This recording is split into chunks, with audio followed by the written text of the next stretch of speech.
Little Junior always wanted to be a pro baseball player, just like his grandfather.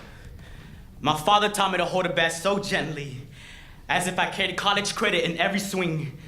My father had so many dreams for me, and no matter how hard I practiced, I never managed to get a good grip on them. My bat would always leave my hands after every swing, like it could never trust what I was aiming for, because I was never aiming at all.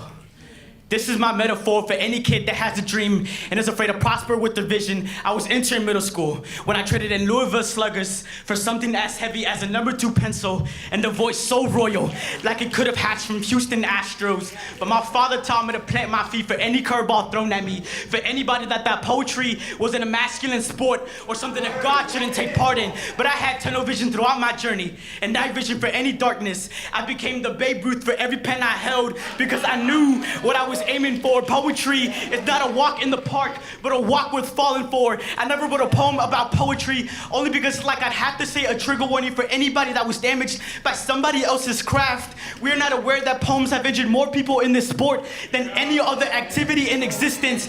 We compete against each other on this stage as if we all rivalry at any moment. We are a team with bad sportsmanship. Do you not see we are all benched? And one person has a chance to score so perfectly.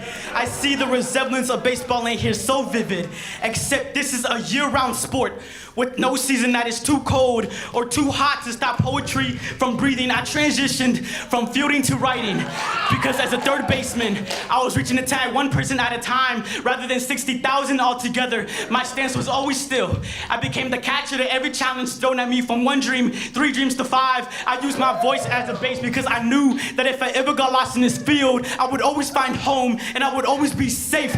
Even if I could never hit a home run in baseball, I still managed to hit a grand slam in poetry.